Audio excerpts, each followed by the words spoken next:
Começou tão bem.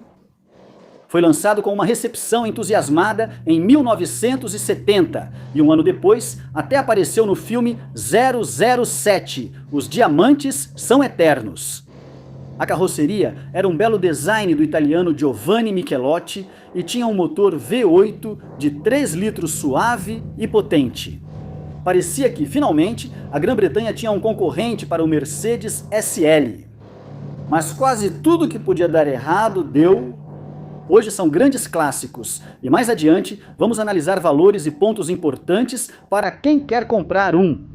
Mas primeiro, vamos voltar ao ponto onde tudo começou a dar errado.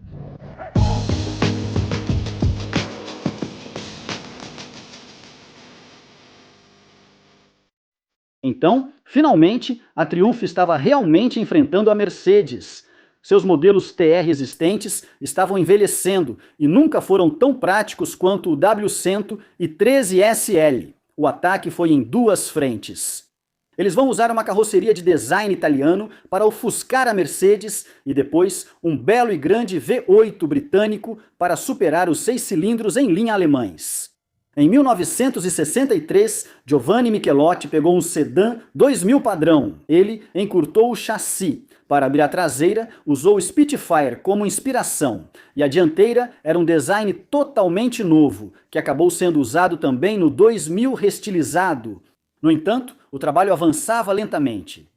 A Triumph enfrentava dificuldades financeiras e decidiu priorizar seus principais modelos, base do negócio. Sem o teto, o chassi perdeu rigidez estrutural, então adicionaram a barra em T.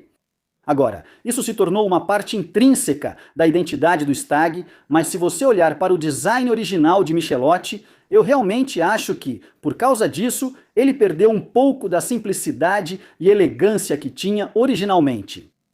Este carro vem com o teto rígido, que eu acho que combina muito bem com ele. Este carro usaria um motor Triumph, de 6 cilindros em linha, mas perceberam que não teriam potência suficiente para fazê-lo funcionar. O que eles precisavam era de um V8 fácil de vender nos Estados Unidos potente e que desse ao carro o prestígio necessário. Desenvolver um V8 para só um carro seria muito caro, então tiveram uma ótima ideia. Ao invés disso, desenvolveriam um motor 4 cilindros em linha para toda a linha de carros de entrada. Depois, fariam de modo que 2 desses motores pudessem ser unidos em um só, formando assim um V8.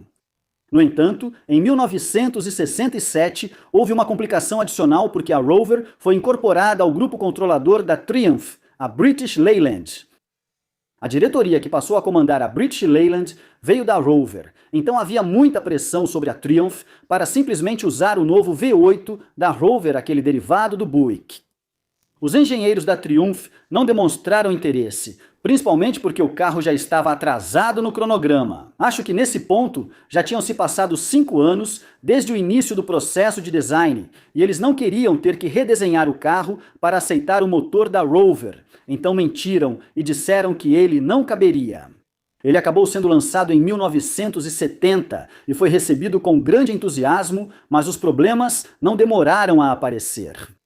A primeira coisa foi que o período de gestação, o período de design, tinha sido tão longo que quando este carro ficou pronto, a Mercedes já tinha um SL totalmente novo, e esse também tinha motores V8.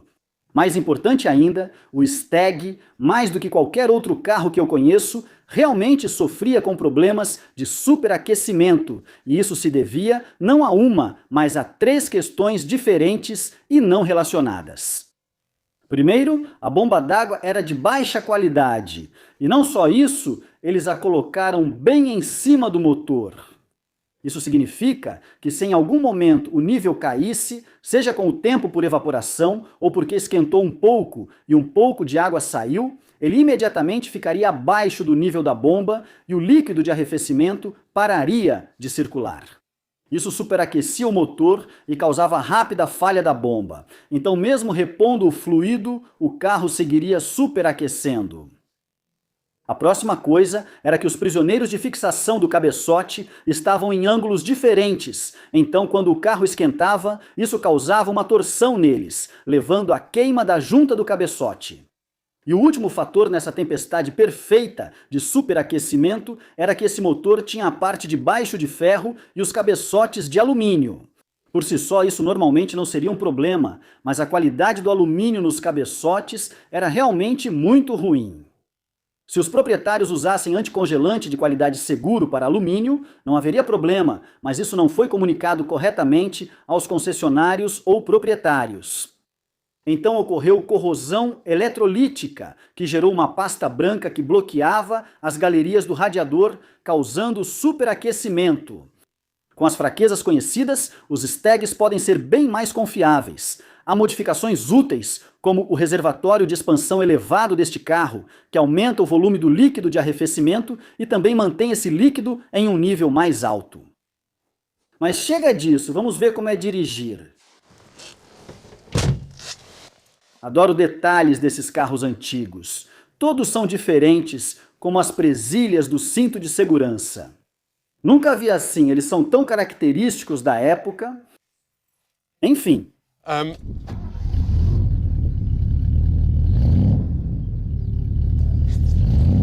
É isso que define este carro, aquele V8. Uma coisa que notei antes é que ele tem direção hidráulica, e isso faz muita diferença na facilidade de uso quando você está manobrando. É simplesmente incrível como esse carro é fácil de dirigir, eu não esperava por isso. O motor é realmente muito forte, mesmo em rotações muito baixas, você sente que é disso que se trata. Ele entrega potência sem nenhum esforço. A embreagem é suave e progressiva. É um carro que eu acho que qualquer um poderia dirigir, então estamos começando bem. Esta é a versão manual, então são 4 marchas, mas com overdrive.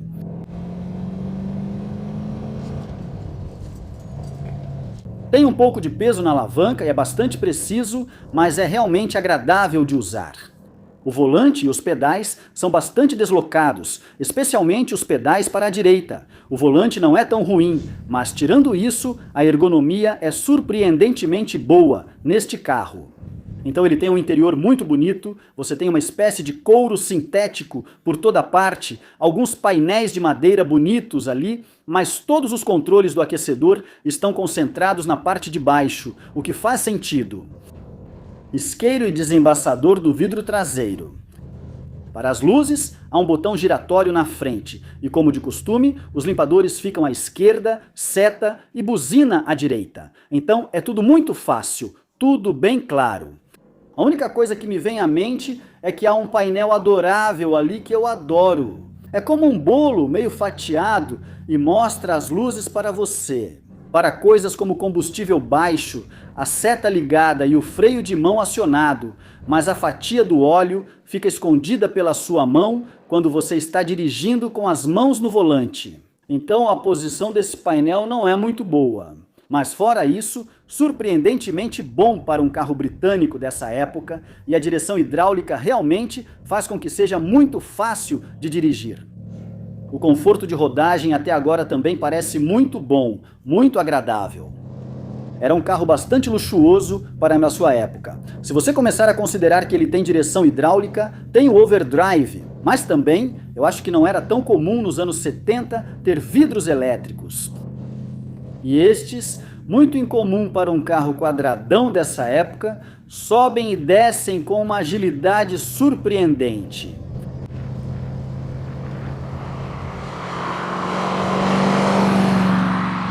O motor deste aqui foi reconstruído pelo Paul da Stag Classics, que tem uma ótima reputação. David pediu uma menção rápida, então está aqui. Vou deixar os detalhes dele na descrição do vídeo para quem quiser visitar o site.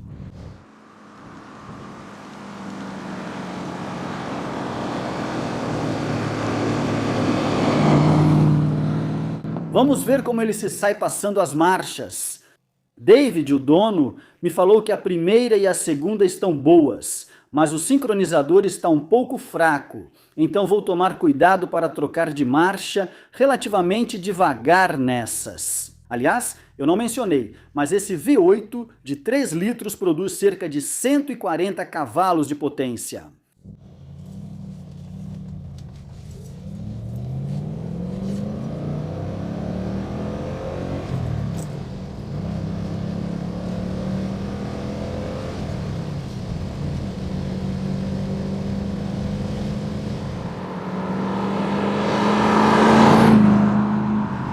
percebi que estava com o overdrive ligado o tempo todo, então precisamos fazer outra puxada para ver do que ele realmente é capaz.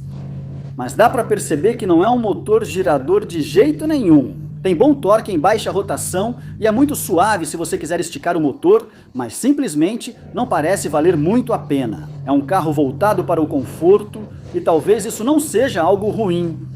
É bastante prático, então você tem um espaço razoável nos bancos de trás para um pequeno carro esportivo. Além disso, o porta-malas é relativamente grande, mesmo não sendo muito profundo. Os bancos são realmente confortáveis. Estes são os bancos originais de couro sintético. Este carro tem 59 mil milhas e há documentação comprovando isso. Não acredito que eles duraram tanto tempo. A espuma foi refeita, mas o vinil que reveste os bancos ainda é o original. Ok, o overdrive está desligado agora. Ele deve ser usado apenas na marcha mais alta. Esse foi meu erro. Eu deveria ter verificado antes de sair, mas vamos tentar dar outra esticada nas marchas.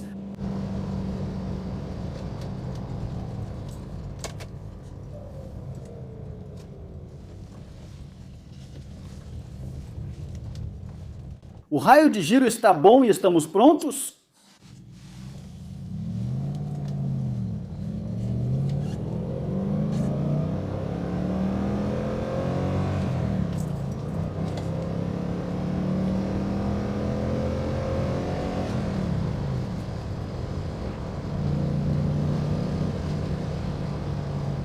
Olha, é forte o suficiente. Acho que é justamente isso, e a direção, a virada também é muito boa e precisa. Mas acho que não é o tipo de carro que te incentiva a forçar demais. Acho que ele funciona melhor sendo dirigido a 70% do limite. Então, não tem uma sensação muito forte vindo da dianteira nessas curvas também. Os freios, pelo menos, têm um pedal bem firme e... Olha, não é ruim. Você está a 2.500 giros a 80, mas com overdrive isso cai bastante, para 1.500 a 80. Então eu diria que o overdrive realmente deixa o carro bem melhor. Mas o problema com o câmbio automático de 3 marchas, embora possa combinar com a proposta disso aqui, é que você não tem esse benefício. Então, como você só tem 3 marchas e a última é relativamente curta, isso significa que, quando você está a 100 km por hora, o motor está a 3.000 giros em vez de 2.500, como acontece com este aqui. Então esse é um ponto negativo disso, mas existe a opção de adaptar um câmbio de 4 marchas da Jaguar, que aparentemente melhora muito, muito mesmo. Então, se você gosta da ideia de um clássico delicado e fácil de dirigir dos anos 70, se você se preocupa com a fama do Stag de ser pouco confiável, eu diria, não deixe isso te impedir. Hoje em dia, as pessoas já conhecem as falhas do motor, muitos já foram reconstruídos ou melhorados e, em geral, eles podem se tornar bastante confiáveis. Tem também uma coisa boa, que são as peças tanto para o motor quanto para o carro. Elas são fáceis de encontrar e são baratas. É fundamental usar anticongelante adequado e de qualidade. Também é importante lembrar que as correntes de comando desses motores são itens de desgaste. Elas tendem a esticar, então só devem ser usadas até cerca de 40.000 quilômetros. Agora, seja você escolher um automático ou um manual, não parece haver uma grande diferença nos valores. Para mim, o manual é algo mais desejável. Com esse overdrive, ele vai ser melhor para viajar e também vai consumir um pouco menos de combustível. O mercado de carros clássicos está difícil de entender atualmente, mas se a gente der uma olhada rápida no que está disponível agora, eles parecem variar entre 10 a 30 mil libras vão te comprar algo que definitivamente vai precisar de um pouco de atenção. E 30 mil libras deveriam ser para um carro realmente impecável. Este aqui é um belo exemplo. Ele já foi repintado, o motor foi refeito, eu realmente não consigo encontrar defeitos. E também é uma delícia de dirigir. Agora, tem um exemplar nos classificados que eu vi por 5.000 libras, mas dá para perceber, mesmo pelas poucas fotos que tem, que ele vai precisar de bastante atenção por causa da ferrugem. Então eu te encorajo a gastar o máximo que puder. Isso vale para qualquer clássico que você comprar. Mas aqui é ainda mais importante escolher um carro com tudo em ordem. Se esses problemas de superaquecimento não foram resolvidos e você vai herdar isso, vai ser um grande problema para você, então é melhor evitar. Falamos muito sobre oportunidades perdidas na indústria automobilística britânica, especialmente com esse carro. Só pense no que poderia ter sido se eles tivessem seguido com o Rover V8 ou se tivessem ajustado um pouco melhor esse motor. Quero dizer, no geral, é um carro realmente ótimo. Se você quiser ver um vídeo sobre um Triumph mais tradicionalmente parrudo, confira este aqui. Eu dirigi esse TR5 há alguns meses. Obrigado ao David por trazer isso aqui, obrigado a todos vocês por assistirem. Vejo vocês no próximo vídeo.